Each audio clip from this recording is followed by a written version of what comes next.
எல்லாருக்கும் வணக்கம். இன்னைக்கு சூப்பரான இன்ஸ்டண்ட்டாக உடனடியாக செய்யக்கூடிய ஒரு மாங்காய் ஊறுகாய் எப்படி செய்கிறதுன்னு பார்க்கலாம்.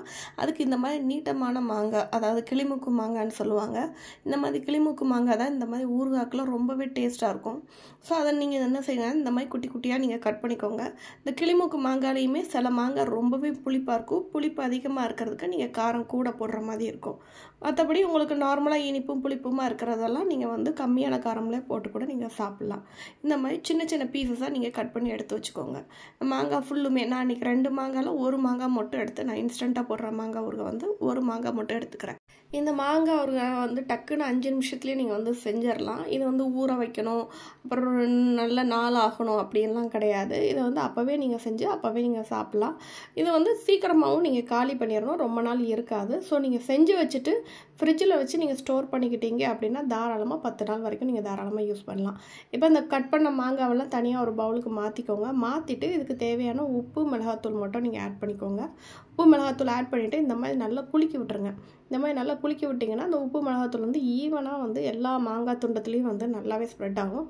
இதை நீங்கள் இப்படியே கூட நீங்கள் சாப்பிட்லாம், அதுவுமே நல்லா இருக்கும். ஆனால் இதுக்கு ஒரு தாளிப்பு சேர்த்தோம் அப்படின்னா டேஸ்ட் இன்னும் நல்லாயிருக்கும். அது ஒரு மாதிரி ஒரு டேஸ்ட்டும் வாசனையும் இருக்கும். ஸோ அதனால் கடாயில் கொஞ்சமாக நல்லெண்ணெய் ஊற்றிக்கிறேன். நான் நல்லெண்ணெய் ஊற்றிட்டு எண்ணெய் நல்லா சூடாகட்டும். சூடானதுக்கப்புறமா கடுகு உளுந்தம்பருப்பு நம்ம சேர்த்துக்க போகிறோம். கடுகு உளுந்தம்பருப்பு போட்டு நல்லா வெடிக்க விட்டுருங்க. கடுகு உளுந்தம்பருப்பு நல்லா வெடித்ததுக்கப்புறமா இதில் கருவேப்பிலையும் நம்ம சேர்த்துக்கலாம்.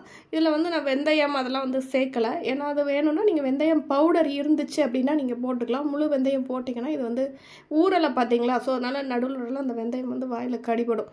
அதனால நீங்கள் வெந்தய பொடி இருந்துச்சுன்னா நீங்கள் இதில் சேர்த்துக்கலாம். கொஞ்சமாக அந்த கடுகெல்லாம் வெடித்ததுக்கப்புறமா இறக்க போகிற சமயத்தில் கொஞ்சம் நீங்கள் வெந்தயப்பொடி சேர்த்துக்கலாம். நான் இன்றைக்கி வெறும் கடுகு உளுந்தம்பருப்பு மட்டும் போட்டுட்டு கொஞ்சம் கருவேப்பிலையும் போட்டு சேர்த்துட்டு இந்த இடத்துல பெருங்காயத்தூள் சேர்த்துக்கிறேன்.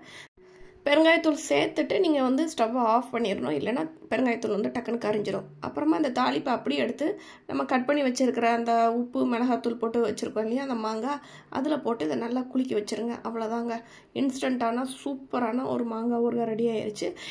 இந்த மாங்காய் வேகாமல் இருக்கிறதுனால சாப்பிட்றப்ப நல்லா நரிச்சுன்னு சூப்பராக இருக்கும். மறக்காமல் நீங்களும் உங்கள் வீட்டில் ட்ரை பண்ணி பாருங்கள். பிடிச்சிருந்தால் நம்ம சேனலை சப்ஸ்கிரைப் பண்ணுங்கள். தேங்க்ஸ் ஃபார் வாட்சிங்.